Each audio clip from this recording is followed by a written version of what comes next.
Gold and silver. Sounds old school, right? Well, sometimes old school is timeless.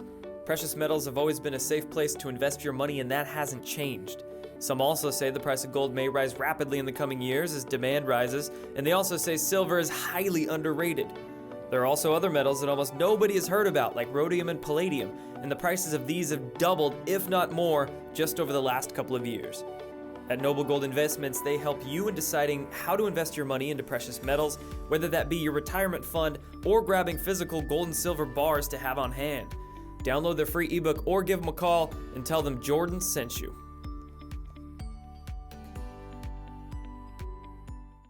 What's up, everyone? It's great to see all your beautiful faces again. Welcome to Sunday, July 19th. Welcome to Destroying the Illusion. My ass has to get back into making YouTube videos again, so we've got some fake news to destroy today in this one. Now, Q is back to posting after a couple of weeks dark, thankfully, but I won't be covering their drops in this video because as of me filming this, I think they're still making posts. So that video will have to wait till either tonight or it'll come out tomorrow. I'll cover all their drops from the last few days. But as for this one, we're going to cover some stories that happened over the weekend. Just jump around to a few different things. We'll start off with some funny, lighthearted stories because what is exposing all this deep, dark shit if you're not laughing once in a while? And then we'll get into a big-time death, talking about all that deep, dark shit that has been getting exposed over the last week. There's been a lot of it. And then a few other stories too. CDC, UFOs. This one, Bolivia approving chlorine dioxide to treat coronavirus. Wow, that is surprising, and that is barely getting a mention in Western media. So that's why people like me are here to tell you about it and put the true spin on things. Now, really quick, before we get into this, I want to shout out to two people who were gracious enough to invite me onto their channels this week and have me interview with them. And the first shout out is for Bryson Gray. Man, I love Bryson. That dude cracks me up. You might be familiar with him from his MAGA Challenge rap that went viral last year. Go watch the interview I did with Bryson on his channel. Link for that will be down below. And then second name to shout out here is Dave from the X22 Report. Anytime Dave calls you up and asks you to interview on his channel, you don't say no to Dave at X22. Everybody loves his YouTube channel. It's an incredible channel. He's a great interviewer too. I love talking to him. He's open to talking about just about everything, and he is great at letting people just get their thoughts out there. So you can check the link below for the interview on his X22 Report Spotlight channel too. And now, starting off with a story out of Utah at a public meeting about mask policy for school children, of all things. It had to be abruptly adjourned when people without masks showed up and packed the room. They had to literally cancel this meeting because like 50 people showed up with no masks on and didn't social distance.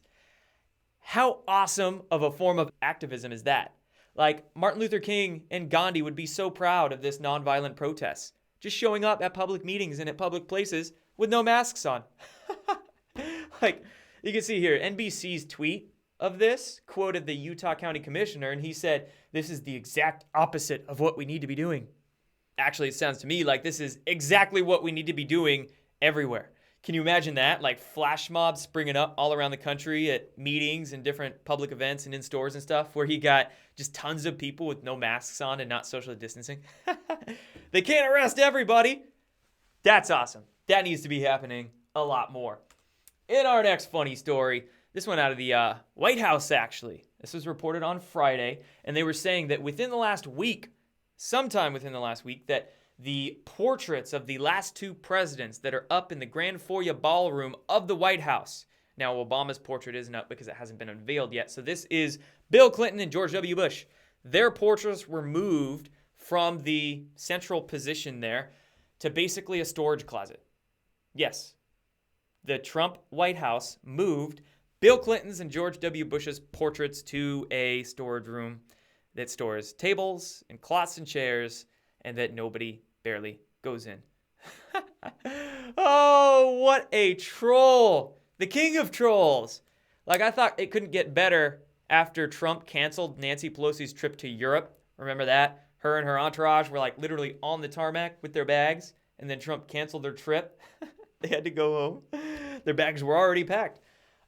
Didn't think it could get better than that, but this one might just be the portraits of Bill Clinton and George Bush being moved into a storage closet where they should be, let's be real.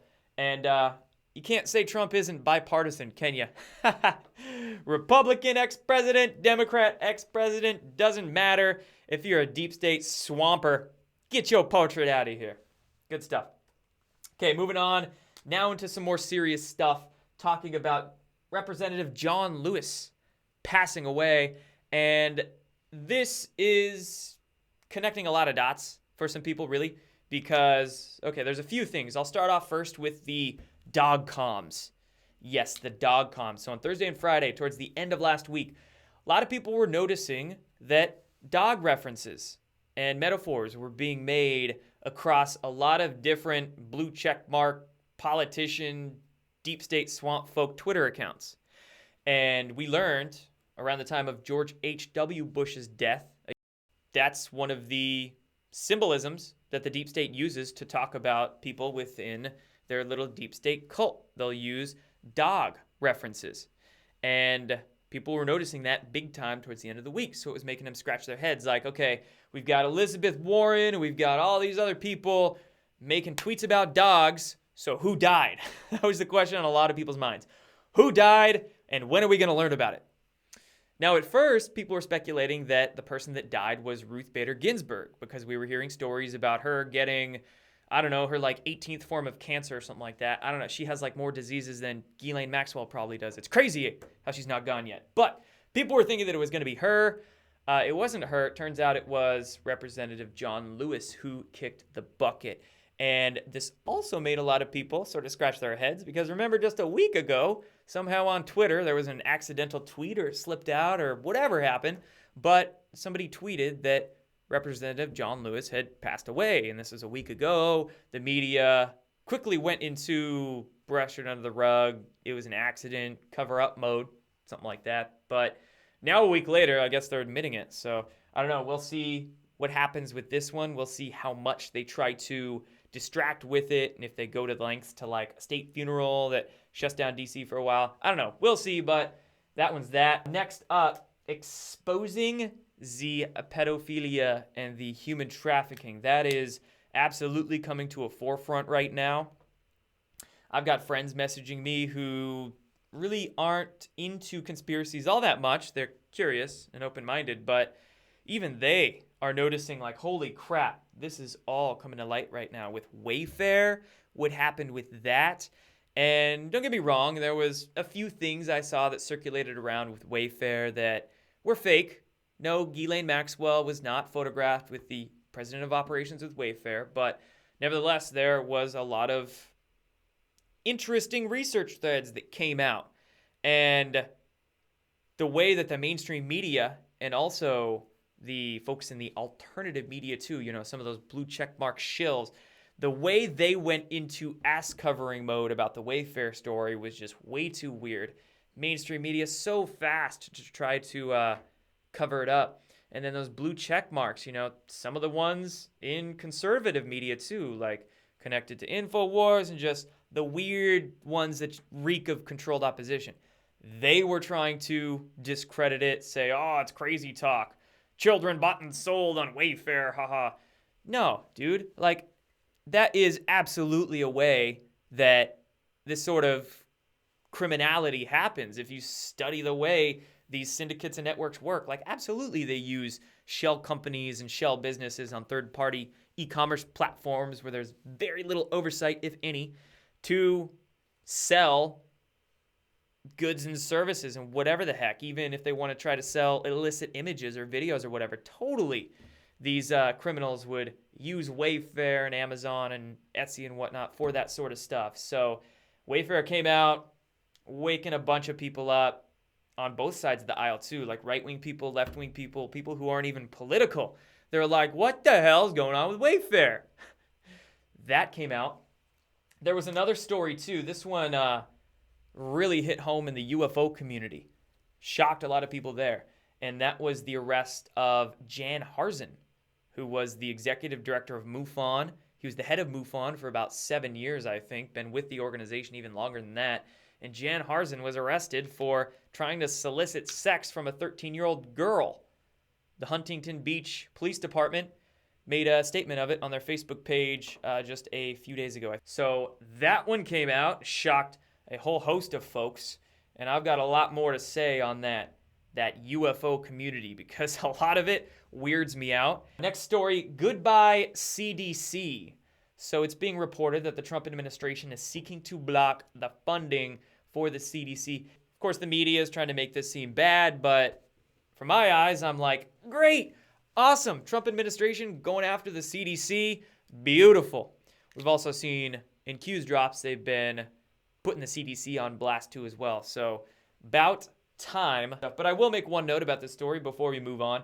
It was initially reported by the Washington Post. So when I see a story that's reported by the Washington Post, could be totally fake. Washington Post, they love to print fake stuff with anonymous sources that probably don't even exist, or maybe their anonymous sources do exist, but they're making stuff up themselves and passing it down the chain. So this whole thing could be fake. Just want to say that. Gotta always do the due diligence of finding where the story came from. You gotta see if the article you're reading sources where they got it from, and then go to that one and see if they sourced it for anyone or if they're the original source, and keep going, right? You always gotta try to get to where stuff comes from, and that'll help you realize whether it's fake news or not. Moving on to the story about Black Forest Rambo. This dude was lost in the Black Forest of Germany for like almost a week, for days. And they said he was a very Rambo-like figure. He had a bow and arrow. He even held cops up at gunpoint, had a couple guns and other weapons on him. It's kind of more like the movie The Hunted, if you've seen that one with Benicio del Toro, how he was out in the forest and they were hunting for him and all that. Kind of more like that movie. But the weird thing about this one is why it's kind of just pinging me a little bit is that it was one guy. He was 31, and they couldn't find him. By they, I mean the German police, and a lot of German police, 200 of them, with a couple helicopters and sniffing dogs and all sort of stuff. They were looking for this guy for 6 days, I think, and couldn't find him. And they finally found him based off a witness tip. Now, all right, so that's weird, but another weird thing, coincidence here, is that it's the Black Forest too. So for those who have been following Q's drops for at least a couple of years now, you'll remember back sort of when they first started, 2017 and first part of 18, Q made references to the Black Forest.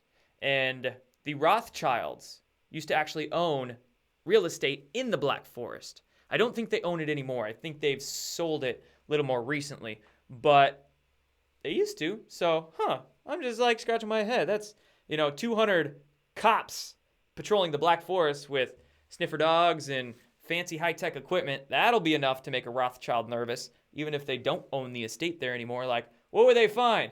Was this story cover for them doing something else, the German police there?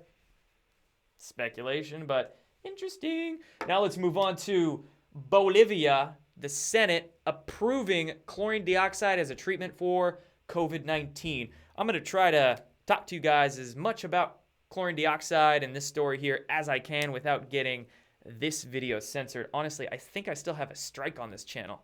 I've been like waiting for that strike to go away. I think it goes away in like a week here now, so I'm still walking on eggshells a little bit here, but so it was official. I actually heard of this from Andreas Kalker.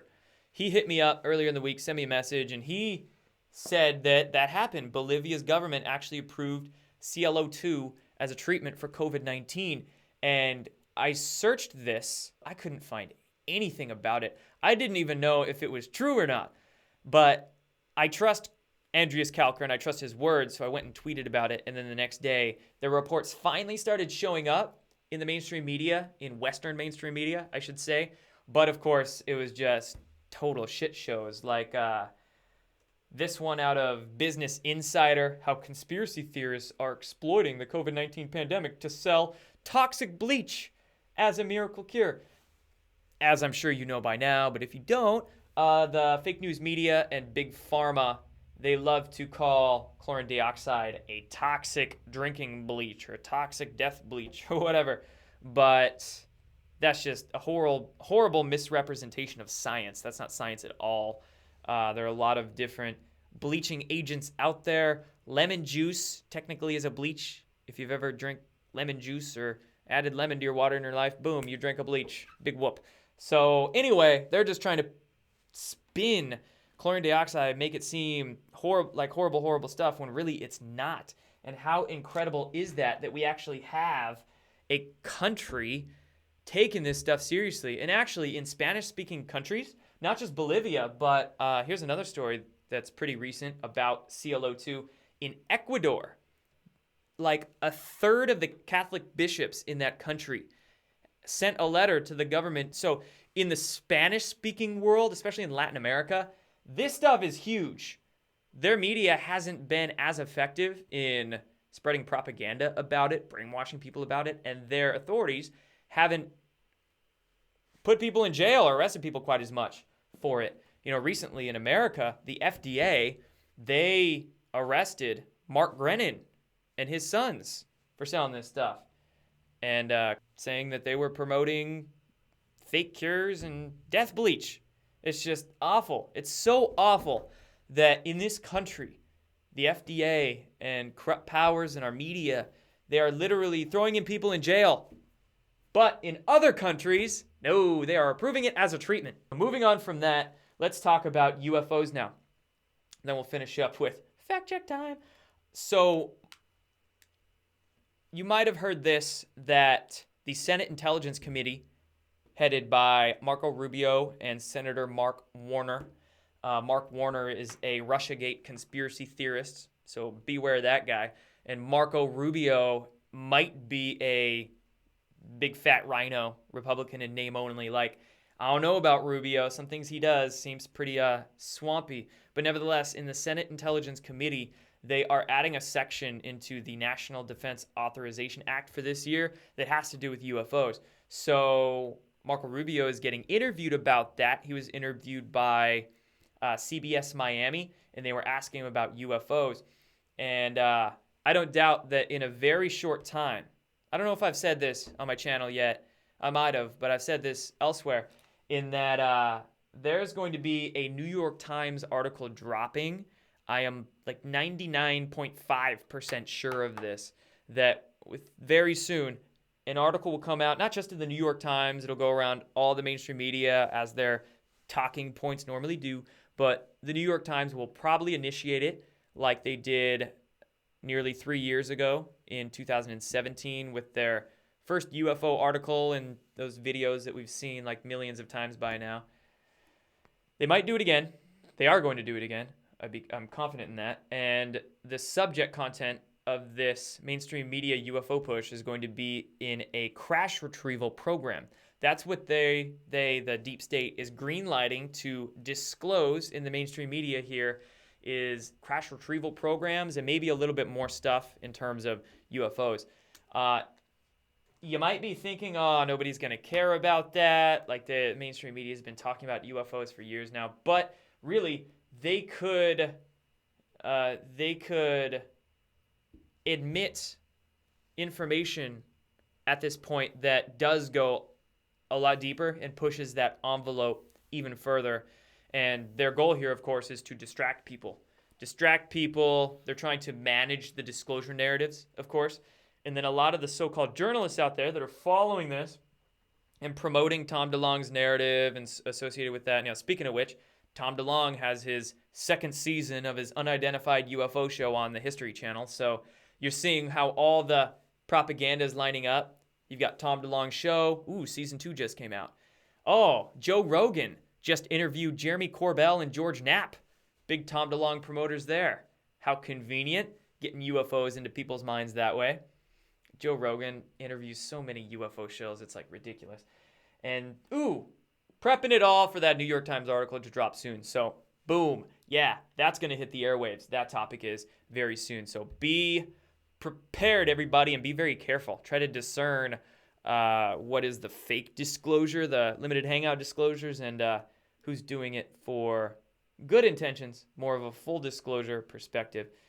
I would much rather have my UFO disclosure from Q and President Trump than the New York Times and Tom DeLonge and the CIA any day of the week. I'll just say that.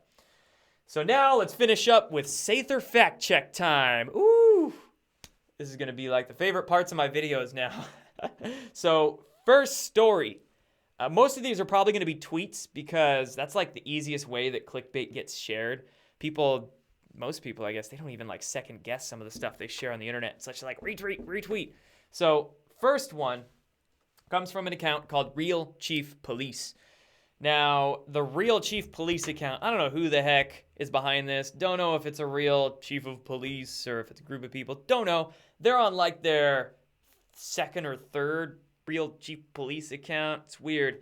And they're still putting out the same clickbait that all the other Chief Police accounts did. And this one is going super duper viral. You can see it's got like 7,000 to 8,000 retweets. Holy crap, in just a day or two. And this tweet says, "Patriots, be prepared for fake Trump assassination. Black hats have Trump clone. They are going to assassinate this clone. Media will go wild. Don't believe a word of it. Trump already knows about this. Trump is safe. Retweet. Make this go viral so the people know it is a fake." This whole freaking tweet sounds fake. And in fact, this account sounds fake, period. We have literally no evidence of this being true. No sauce, as they say on the 8 Coons. And what the heck? Like, people are just going to retweet this because it says retweet and start fanning the fear porn flames, like getting everybody scared and people thinking that this is true in the first place. Like, how many clicks? How many likes is this dude fishing for? Seriously. And then you go to his account, and the account says, "I have special confidential sources." Red flag. "I do not answer non-followers." Red flag. "I only answer followers." Well, that's not true. He answered me, and I don't follow this guy. And to say that he has secret confidential sources, are you sick of that yet? I'm sick of that. I am so over the people with their insiders and their secret sources that they're getting details from with white hats on the inside. Like, I'm just so sick of those insiders. It's always the most vague stuff that they bring out. Never any specifics. The majority of what these insiders say is just flat wrong anyway. Come on, man. It's just like, it's so old. And now the last Sather fact check piece. This one might upset you a little bit, and you might not even believe me. But trust me, this Mel Gibson quote that is going super viral this week is a fake quote. No disrespect to Mel Gibson at all. This is not personal towards him. And we know Hollywood is a cesspool and a shit show and just disgusting place. We know that. But this Mel Gibson quote about Hollywood being an institutionalized pedo ring, it's a den of parasites and they feast on the blood of young children, etc., etc. It's not a real quote, guys. I'm sorry. It's fake. It's been circulating around for a few years. If you actually trace the source of this article, it comes from, I believe, or this fake quote, it comes from an article that was printed by Your Newswire. Remember them? Your Newswire? Yeah, a couple of years ago, they were printing the most clickbait shit. Their articles were so fake, they would get shared around so much, and hot damn, the people that own that website probably made a buck off ad revenue, but they faked stuff. Like they made up quotes. That, another website called Neon Nettle did that quite a bit. They might have even had a rendition of this fake Mel Gibson quote that people would share thinking it was real. Like, I'm sorry, guys. It's not a true quote. And people everywhere are sharing it like it's real. But it's not. So anyway, that is Sather fact check time. And that was fun. We'll be doing this a bit more. Probably even doing full videos on this. So that's it, everybody. Thank you for tuning in for this one. Remember, you can support on Patreon. I've been doing live chats and product giveaways and a lot of other exclusive stuff on there. It's a good time on that Patreon account. And then also check my websites. Find me on Twitter, Instagram, Facebook, Parler. And thanks for watching. See you guys soon.